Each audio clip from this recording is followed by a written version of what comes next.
Hi guys, do you remember Jonathan Gullis? He's the guy I referred to as the House of Commons hooligan, the former MP who would engage his mouth before his brain had even warmed up for the day.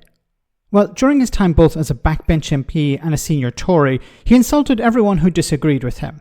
The opposition parties, Labour MPs, and of course trade unions, which he had a special criticism for.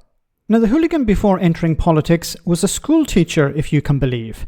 And since losing his seat, he's been struggling to find a job. Perhaps in this interview, he unintentionally explains why. I suppose I kind of knew what was coming down the track. I don't think the opinion polls were hard to see consistently what was going to happen. So I spent a... Wait a minute. We're, 5 seconds in and you're already lying? Because right up to the moment of the general election, Jonathan Gullis and others were saying, no, we can still win this. When he was asked about his seat, he believed he could still win his seat. So now he's saying, well, we could see, according to the opinion polls, that we were going to lose our seat. Why are you being so dishonest? Just 5 seconds in. A good year mentally preparing for the reality that was coming my way, whilst also fighting tooth and nail to make sure that I could make that contest as close as possible. It's been hard. Look, I'll be frank. It was nearly, 3 months now, and I'm still without a job, right? And that's scary. I'm a father of a 4-year-old and a 2-year-old. I've got a wife who's extremely supportive, but of course is worried about the bills. You were a teacher before. I was a teacher before, and obviously I've applied for a few jobs, and sadly not even had an interview yet. So actually, I think the days when being an ex-MP was something that was wanted or desired is no longer. I think we're now seen as a problem, and so that's a challenge. But at the other side of the coin, it's nice to actually spend time with my kids. I've noticed a massive difference by being home every night, being able to do the stories at bedtime, being able to help my daughter with her homework. It means so much to me, and so that side of things I'm not missing at all. And in fact, I was able to enjoy getting married in the summer without having to worry about getting a leaflet delivered anytime soon. So that was a relief to my wife finally.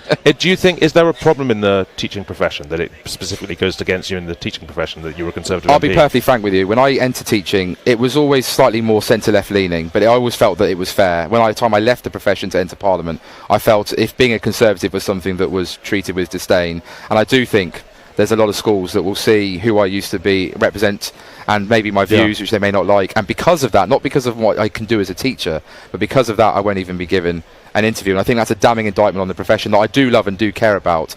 But sadly, if you're going to have too many activists in the classroom, which I do think we have at this time, then politics is going to sadly determine who's allowed to work in that profession, which is not good for pupils, it's not good for parents, but particularly pupils, because they need teachers to be coming to deliver high quality education, not pursuing the very rapid woke agenda that sadly has entrenched many of our education sectors. It's like he spent his entire career insulting teachers and insulting trade unions. And now he can't get a job, and he's interviewed, well, why can't you get a job? I don't understand. They're not looking at merit. All they care about is activists in the classroom and woke and stuff like this. He's learned nothing. Like, you insult people, you insult a profession, and then you expect them to welcome you with open arms. Like, this is even just before we get to the point of him being a Conservative. What have the Conservatives done for education in the 14 years they were in power? They ran it into the ground.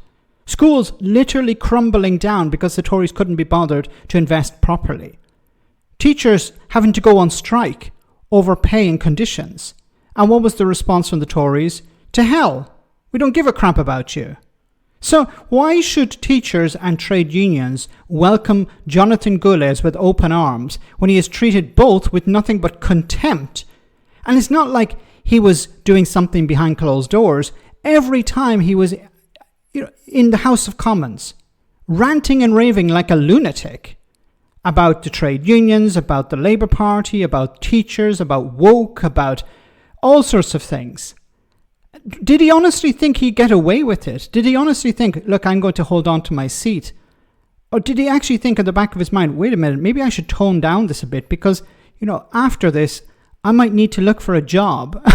And, I wouldn't be surprised that the schools don't want to take him on board.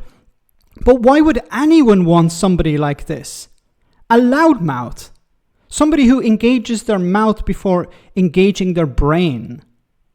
An arrogant individual. Imagine having to work with somebody like this. It's bad enough if you're a colleague in government having to deal with Jonathan Gullis. But Imagine him being your boss. Imagine him being your colleague. Imagine having to sit next to this guy day in, day out for 8 hours a day, no matter what the job was. Imagine putting him in charge of a classroom of kids now. It would be insane. And anyone who would employ him would probably have to be either like him or just insane as well. Let me know in the comment section, guys, what you think. As always, your comments are greatly appreciated. Thanks a lot.